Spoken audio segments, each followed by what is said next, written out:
Cashflow Diary Podcast, episode 555. Welcome to yet another exciting episode of the Cashflow Diary Podcast, the podcast that teaches you insider tips, tactics, and strategies for creating leverage streams of cash flow into your life. Learn from top-performing entrepreneurs, business owners, investors, and thought leaders from across the globe as they share their secrets to success. Like what you learn on this and other Cashflow Diary podcast episodes? Go to learninvestingnow.com and sign up to receive powerful tips and information that will help you succeed as an entrepreneur and investor. Now, here's your host, investor, entrepreneur, business owner, educator, speaker, author, and master facilitator of Robert Kiyosaki's cash flow game, Jay Massey. All right, ladies and gentlemen, welcome to another episode of the Cashflow Diary Podcast. I'm your host, Jay Massey, and I'm glad that you are here today because we have a special treat. Now, for those of you who have been listening for the many hundreds of episodes that we have done, you know something.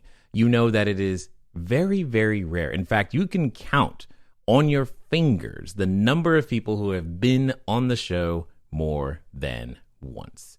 And hey, we happen to have that today because, well, what's interesting is that there's a conversation that's out there in the marketplace about the definition of success. And I have someone with me who is definitely can be that image for many of us, and most importantly, can give us a new definition so that we might journey on to what our personal success look like.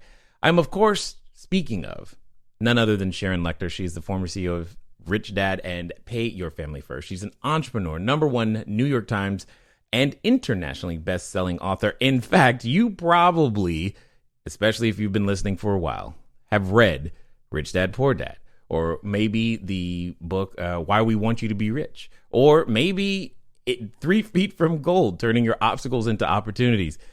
It's likely you already know who she is and you're familiar with her work. But what's interesting is that now we're going to talk about her newest book, In 4 Years, Success and Something Greater, Your Magic Key. I'm kind of excited about this because this is one of those things where we as entrepreneurs can sometimes compare our results, our ideals to someone else's, and that can get us in our way. So let's get ready to listen, love, and learn from Sharon Lechter. Sharon, how are you doing? I am fantastic. I'm so happy to be back with you. It's been too long. Yes, I think it's about 5 years, if memory serves, and it has been quite some time. So let's start right there. So what's been going on the last 5 years? Well, it's been kind of crazy. Many of your listeners may not know, but I did obviously build the Rich Dad company, and then was working with the foundation, and Napoleon Hill Foundation, did 3 Feet from Gold, Outwitting the Devil, and Think and Grow Rich for Women. And while I was writing Think and Grow Rich for Women, I lost my youngest son. And so many people listening probably have had something in their life that stopped in their tracks. Well, that certainly stopped me in my tracks, and was really kind of living life in neutral. I was still working plenty hard, but stopped writing.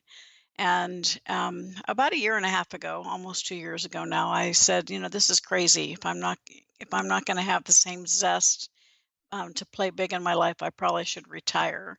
And got a little pushback from family and friends, and I think even from my son, who was basically saying, "Get over it, Mom. There's more for you to do." So I made the decision, instead of to retire, I call it refire. And in doing so, it was like flipping a switch and really opening myself to the possibilities. I really want people to know that, because sometimes we have to close one door for other doors to open in our lives. And for me, it was changing my attitude to one of really mourning and being numb to one of, okay, there's more for me to do. And in doing that, amazing things started happening for me, and I got the passion to write again.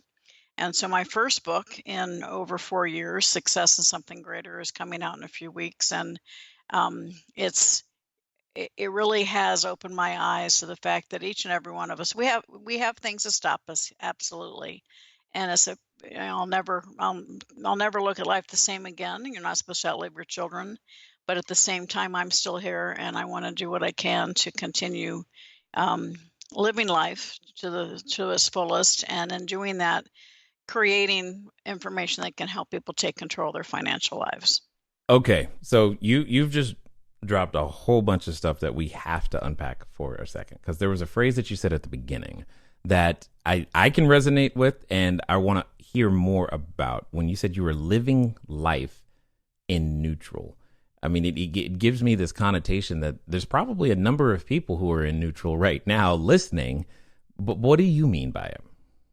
Well, we can be as simple as, say, when you drive somewhere and you don't even remember driving there because it was just something you do all the time. And that's so many of us in life, we get that way. It's just we're just doing the same thing every single day. I talk about, and we get out of school, we get a career, we get comfortable, and that comfort turns into complacency. Mm. And the thing that changes us when we're in a state of complacency or neutral is a crisis, and that crisis throws our life into chaos. And the only way to get out of chaos is to become creative again. But what happens when you have something like what happened to me, where it just really debilitates you? There's a process of mourning that I think everybody has to go through, but at some point you have to realize you're still here. You're still here, and you are where you are based on the choices you made before today. So you've had your successes, you've had your learning opportunities. I don't like to say failures. And there are other people that could benefit from what you know. And as the more you start giving, the more you're going to start feeling life again. And looking at how you can support others will get you out of that neutral and back into drive. Got it. And I've so in listening to your story, it raises a very, I think, interesting question, because when you say we've had our successes, you've certainly had your successes. I mean, when you think about writing Rich Dad Poor Dad and being around that, I mean, the literally tens of millions, if not hundreds of millions of lives you have impacted, obviously mine included, and many, many more. It would be well justified to, as you said, retire. Yet you mentioned that your circle around you gave you pushback about that idea. What could you say in terms of just being successful? How important has it been for you to have people around you who, and I guess in this case, say that you're not done yet, get back in the ring? Well, I think the importance of your environment and your associates are it's paramount. If you just imagine putting yourself in an environment as a child's funeral, right? Immediately you feel your whole body slouch and is sad. Put yourself in another environment where it's Motown and people are dancing, all right? You feel yourself lifted up. Well, that's how you place yourself every single day. Where are you putting yourself in the place of greatest potential? Just ask yourself, are you putting yourself in the place of greatest potential? And when we have sadness, or if we're scared, if we're fearful, fear either motivates us or paralyzes us. And when that happens, we want to hide away. We want to get into a dark room. We want to, and when you're in mourning, the same thing. And that's only going to continue the negative spiral. It's when you open yourself up and allow other people to be there to support you. And many times, particularly for entrepreneurs, you have your ups and downs. Well, if you have the right people around you, they're going to keep your head above water when you feel like you're sinking. And making sure you have the right advisors, the right mentors that help open doors for you. It's absolutely essential. Now, in school, we're taught to do it on our own. All right, by ourselves. If you did teamwork back then, it was called cheating. Well, in the real world, business is a team sport, and you want to never be the smartest person in the room. You want to surround yourself with people who challenge you, people who are strong where you are weak, so that you have the greatest opportunity, and that's putting yourself in the place of greatest potential. I like that phrase a lot because it can give one a perspective on how to evaluate some of their environments. And side note, when you mentioned Motown, I started thinking of Detroit, and then I'm like, I'm going to Detroit for the first time here in a few weeks, so I got a little excited about that. But just you mentioning that in the same way that you were talking about, the funerals, etc., it totally changed like my state. I was like, wow, sometimes you don't even have to physically do much different, it seems like, in order for you to receive the benefits of this changed environment. Exactly. And that's the power of autosuggestion, which is from the book Think and Grow Rich by Napoleon Hill, is what are you putting in your brain? Are you putting negative thoughts, or are you putting positive empowerment, empowering suggestions that help you see the world of possibility? So when it comes down to it, because of your viewpoint, because of the things that we've all experienced life in various stages and gone through many, many, many different things, there can be some common things that are considered quote unquote successful. I mean, you mentioned school earlier. Obviously, in that environment, the success is often defined by a letter grade of, A or whatever it is in your particular country. When you say success and something greater, what do you mean exactly? Well, I think we talk about success and contribution.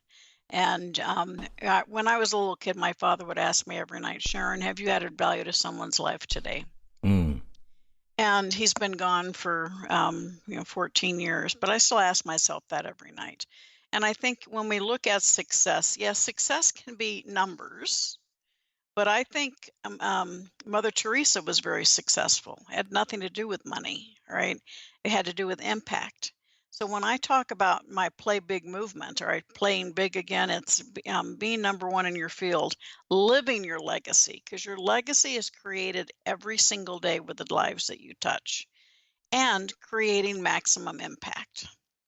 And it was that thought process that I just grew up with. Have I added value to someone's life today, that would not allow me to retire?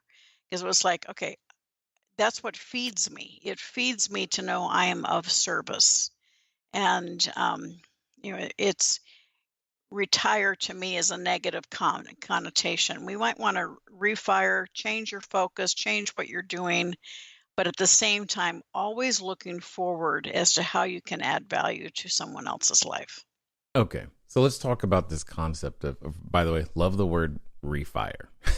Because I'm like, yeah, because it just, I don't know, it's exciting. And I can imagine that there's a number of individuals who are listening to you and I right now. They're at various stages. Maybe they're coming off one of their largest, what they consider to be defeats, losses, or they had something outside of their control that is feeling debilitating to them.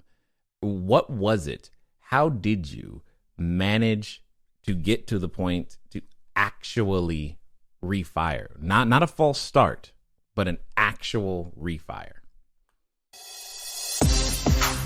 Hello there, entrepreneur. This is Jay Massey, and what I want to say to you is that the number one mistake that I have ever made in business, number one, has been waiting too long to do the books, waiting too long to get the bookkeepers, the accountants, the CPAs, the CFOs involved, and I don't want you to make that same mistake. That mistake cost me over six figures, and now for a significant discount, you have the ability to get your books together using FreshBooks. So what I want you to do is I want you to go over to gofreshbooks.com/cashflowdiary. Again, that's gofreshbooks.com/cashflowdiary.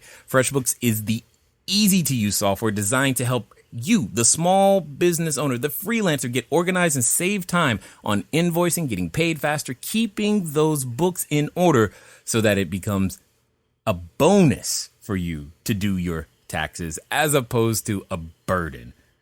Go over to gofreshbooks.com/cashflowdiary and get started today. And now let's get back to the rest of the story. I think it was, and I don't often share this, but my son was 30 and he took his own life. And so there is a tremendous amount of guilt as a mother, trying to do everything we could to support him, and to get to the point where I was willing to be vulnerable to talk about it Mm. was huge for me because I felt like a failure. I felt so embarrassed. Obviously, I was extremely sad because I'd lost my son. And I had someone say to me, Sharon, do you understand how many people that you could help if they realize that, and I'll use what their phrase was, someone like you has gone through this too.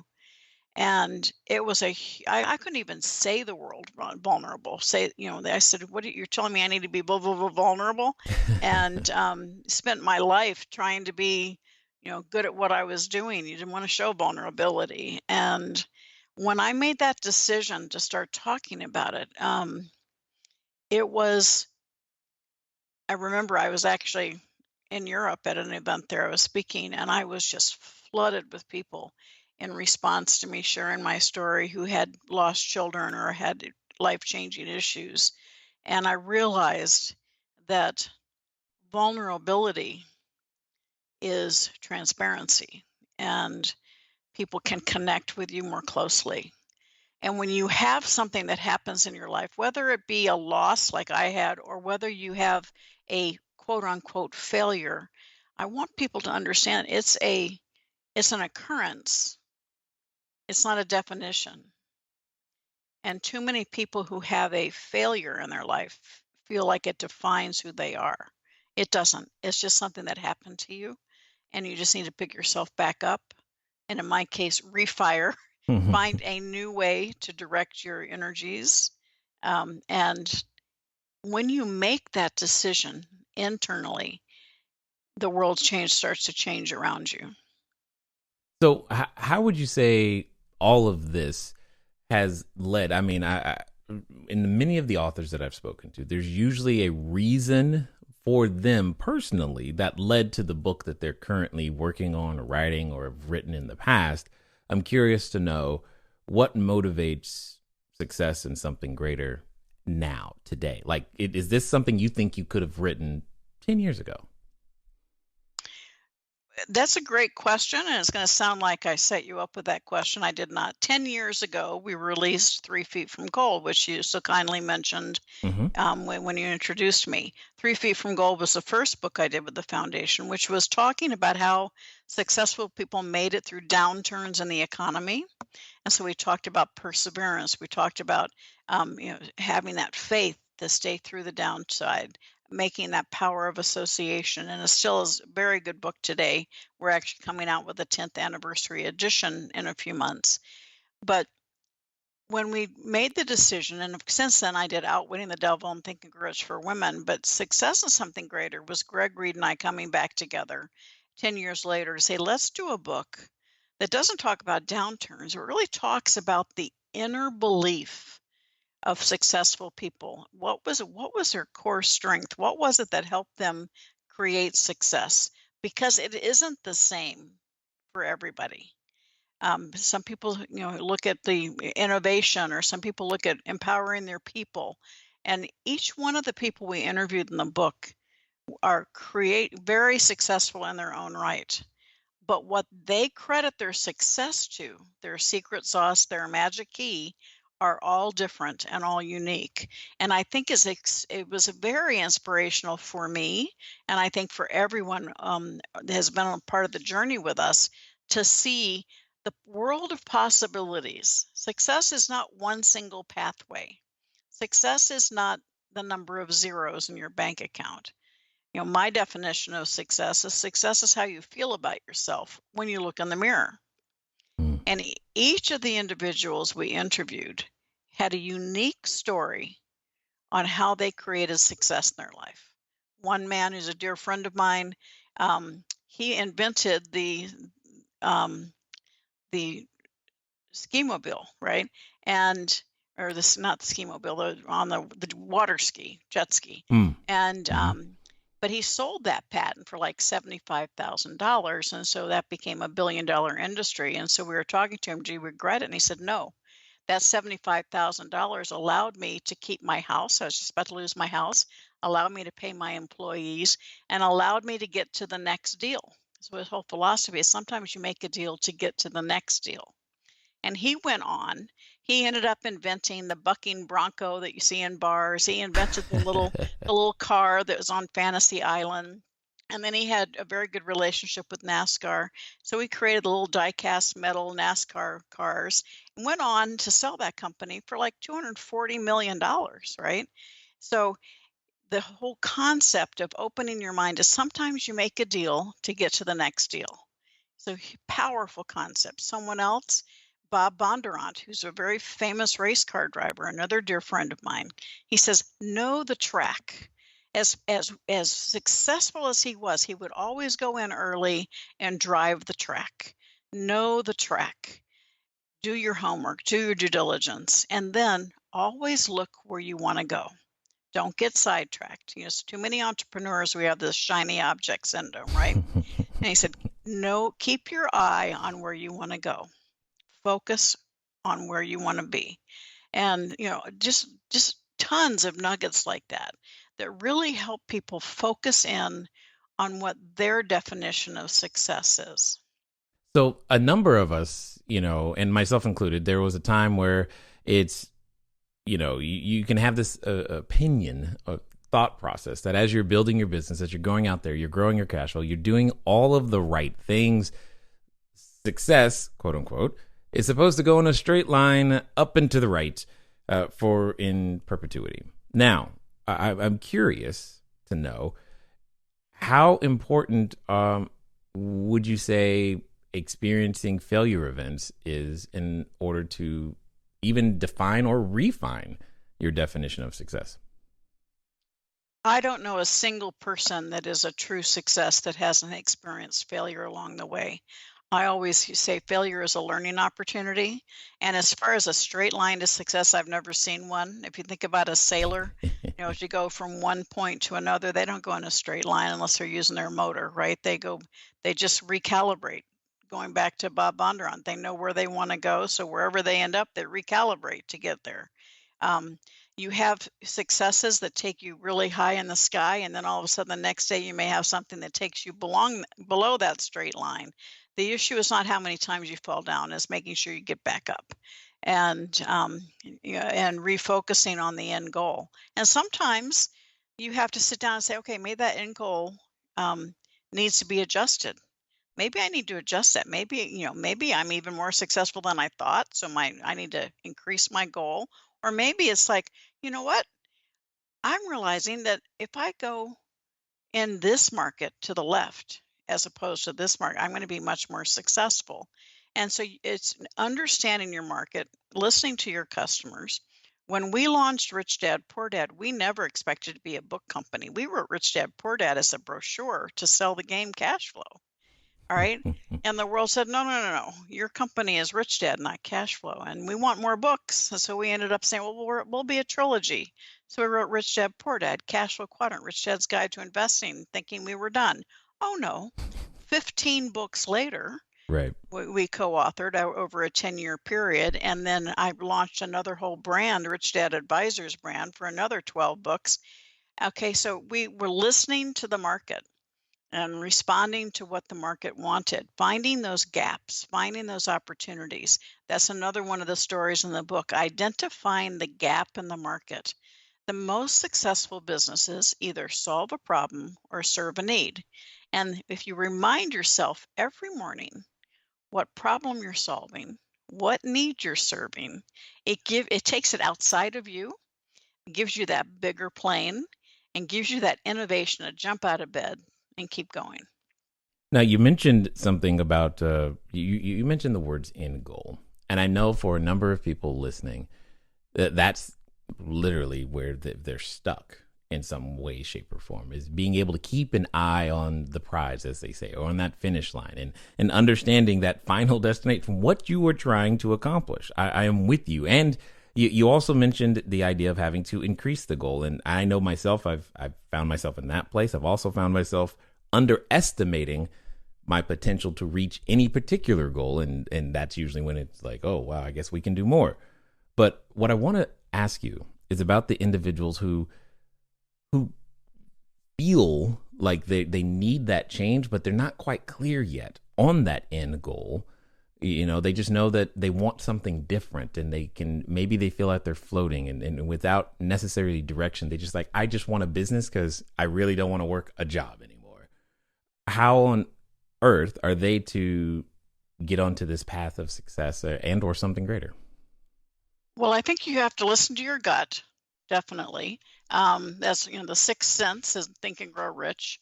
But also, I have the personal success equation that we put together in 3 Feet from Goal, which is analyzing your passion and your talents and understanding your associations and what things I need to choose. And, you and I didn't discuss this, but I've got a download that helps people go. It's not a sales tool at all. It's just a support for people really trying to define their success and what they want out of life. And you just put in bit.ly /success equation. It's a download for you. But at the end of the day, listen to your gut. And also, when we talk about, you've heard the BHAG, big, hairy, audacious goals, sometimes those can be debilitating because when you're questioning yourself, it's really hard. I tell people the analogy of losing weight. I'm telling myself I want to lose 50 pounds. Well, I'm going to give up after the first 4 days. But if I put benchmarks that help me get there, so I say, okay, I'm going to lose 5 pounds. Well, when you've lost 5 pounds, you feel good about yourself because you've reached a goal. That's where your self-confidence increases. And then you say, okay, I'm going to lose another 5. And all of a sudden you wake up and you're a whole lot closer to the 50. And so are you setting big, hairy, audacious goals and frustrating yourself because you're not allowing yourself to celebrate your little wins? My team used to laugh at me, but now they understand. I said, we have to have little wins. Celebrate the little wins, because entrepreneurs, most of us are type A personalities and we're never satisfied. And so sometimes you have to say, okay, I'm going to celebrate the little win and feel good about myself. Let my team feel good about it themselves. And then say, okay, great. Take a moment to celebrate and then set the next little win. And all of a sudden you're going to be so much closer to that big goal.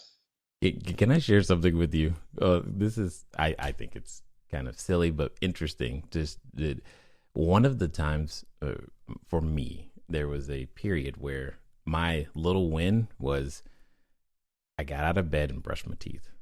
Done. That was it. That was the reason to succeed, because things were just not going in the direction that I wanted them to be going. And so I'm curious, how little is little when you say little? Well, after losing my son, it was getting out of bed. Everyone, little wins can be, think about your children, little kids, let them set a goal and achieve it, even if it's literally making their bed. That's how they build their self-confidence. And in today's environment, we have way too much easy credit, and we forgot about delayed gratification. And that's why so many of our kids they don't know how to suffer a setback, because they get everything they want when they want it. And it's so important as parents or aunts and uncles or concerned adults is to allow our children to set a goal and achieve it, and then celebrate with them. So that's builds your self-confidence. Same as an adult. I've lived with depression with my son, and so many people. It is an epidemic, and getting out of bed and brushing your teeth is a little win. But then allowing other people in your space that are there to support you is the next step you need to do, and realize that you're still here for a reason. And there are people out there that need you and things that you can do to support them. And, it's very difficult when I see people that are in the depth of depression, because it's hard to get to them.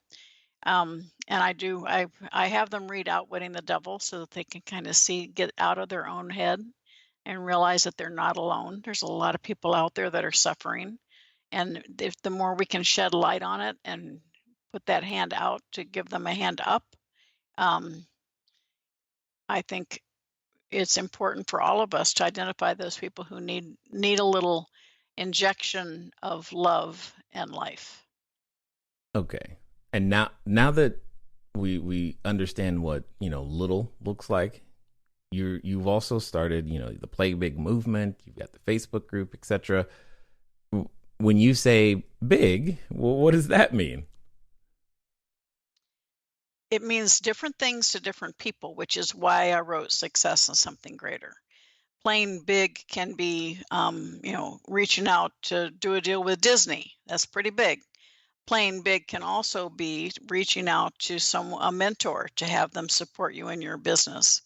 Realizing what you haven't been doing, what you can do to take yourself to the next level. And that's why I created the Play Big movement, because most of my career, Mm-hmm. I played at that level with Disney's and Warner Brothers. And it was when I decided to, um, go into my own little shell and play small, I realized that I was not doing myself a favor. I wasn't doing anybody else a favor.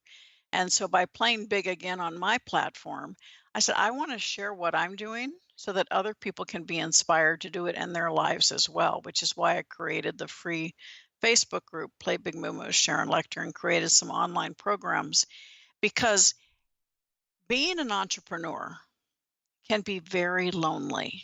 Mm. Even if you have a bunch of employees, they're all looking to you to make the decisions. And so Right. if you don't surround yourself with a peer of mastermind folks to support you, or with a mentor, it gets very lonely and scary. And so I wanted to provide an opportunity for people to come together and help each other, learn from each other.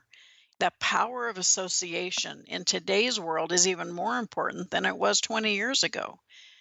Speed to market is very crucial today. So if you've got something new, a new idea, find someone who's always there and collaborate with them. Do a joint ventures, do a strategic alliance, and that's where I excel. I love to work with my clients. I do mentoring, supporting them and identifying the possibilities that are right there in front of them, but they might be hesitant to reach out.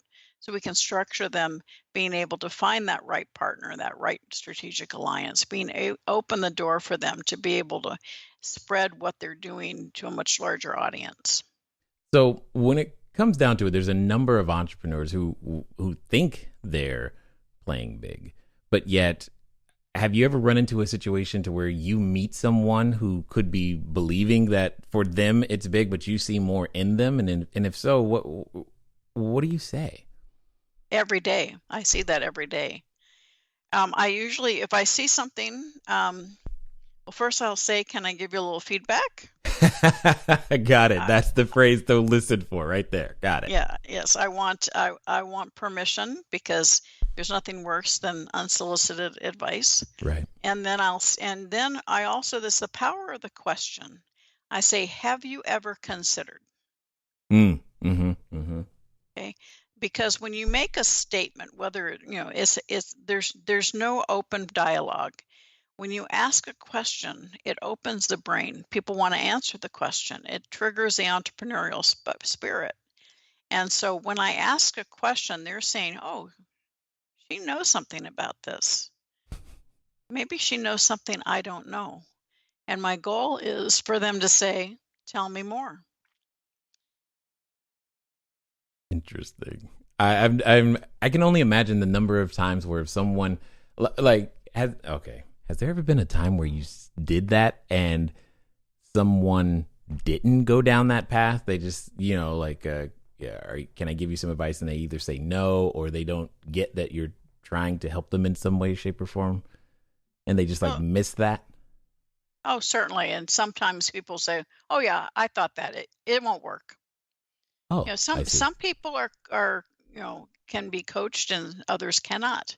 And that's easy, because it keeps me safe, because I just said, if you can, I give you a little feedback, and almost always they'll say yes. But when I say, have you thought of something, if they immediately try to cut off the conversation, yeah, I've been there, done that, it's not going to work. Fine, you know. Got it. Interesting. Now, as we continue talking about the something greater part, because I'm curious to know, in the interviews and in the stories of the book, what is typically some of the greater things that people that are pulling people forward or driving them? Well, I think we talk about their legacy, what they're doing outside of the business. Okay. There's we talk about Cynthia Kersey with her Unstoppable Foundation, where she's actually changing the economic model in Africa, building universities and schools and whole economic environments in the community she's going with. Someone else who left a very successful position as an attorney and joined his father and is now taking medical supplies all over the globe. The something greater is what moves you. What is it that you want to do outside of yourself, outside of your business? I have a dear friend, he's not in the book, but just as another example, who just is a billionaire. He sold his business. His business was cardboard box and packaging. So that wasn't his passion, but it helped fuel his passion. And he gives away millions of dollars to support organizations that he believes in. And so understanding that you can make a difference in the world, and the more successful you become, the bigger difference you can make.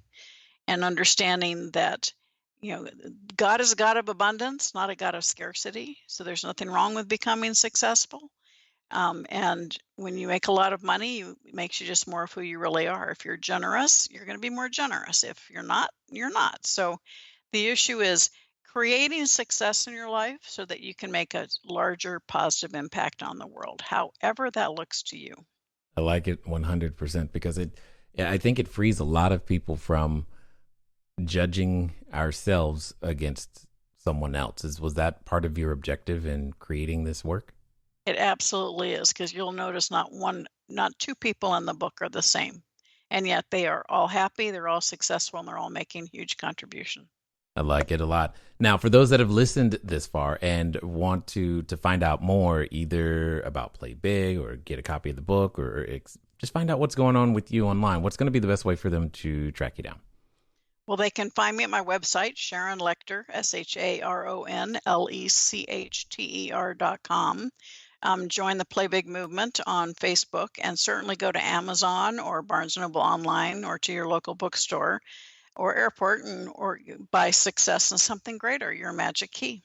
Got it. Now, as we wind down here, I have a final question for you because I'm curious to hear your answer because I think it's going to be, rather unique. I know that there are individuals who started this particular episode, this particular conversation with you and I, and as they've been listening in, they are now at what I like to call the precipice of decision. They started in one spot, and now they're at that point. They're probably saying things to themselves like, you know what, that's it. If Sharon can refire, so can I. If she can pick herself back up and then go play big, it's time for me to play big. They are drawing that proverbial line in the sand. Now, Sharon, like I know, that when we as humans draw that line or make those decisions, we often have a companion, and that companion comes in the form of a voice. And it's a voice that reminds us of, it's not going to work this time. You remember what happened last time you tried that? And what are you going to do? Really? You? And for some people, they're related to that voice. So I'm curious to hear if someone's ready to play big, they're at that line in the sand. But this time it's going to be different. They're going to do what you say, and they're going to do so in the next 24 to 48 hours. What would you suggest that they do? Remind themselves and re-listen to this podcast, re-listen to this on a regular basis, and know that there is more for you to do. And the only person stopping you is you and that little voice that says you're not good enough, or easy for her to say. Believe me, it's not easy for me to say. I've been there, done that. And I have a mantra that I use when I decided to go into entrepreneurship. And instead of asking myself why, I ask myself, why not? Why not take that step? Why not do that one thing that's going to step outside your comfort zone? Because your magic will happen outside your comfort zone. And so push yourself to take that step and seek other opportunities. Come to my website, buy the book Outwitting the Devil if you still feel like you're boxed in fear. Read it and it will help open your mind to the world of possibilities and identify those things that are holding you back. I definitely just want to say that I appreciate you as a human for being willing to, tackle your own demons, share that stuff, understand the impact that you can make, and most importantly, do something about it. Not just sit back and go, well, I'll let someone else do it, because you that is a decision you absolutely could have made, because you had already made your mark on this world, so to speak. And I definitely just want to say thanks for taking the time to share your knowledge, your wisdom, and your insight here with us today at the Cashflow Diary. Well, thank you so much. It's been my absolute pleasure, and I appreciate it. And I hope we'll be together before another 5 years passes. All right, ladies and gentlemen, you know what time it is. It's time for you to move at the speed of instruction. What does that mean? That means get over to SharonLechter.com. That means pick up a copy of her book. Pick up 2 if you have to. Give 1 to a friend, because maybe you know someone who needs to hear not only this episode, but also hear the examples and understand that success can, is, and always has been a personal definition. Most importantly, ladies and gentlemen, whatever you do, please just follow through. Do something. Take that small win and celebrate it. It's been fun talking to you guys today. I look forward to talking to you soon. Until next time.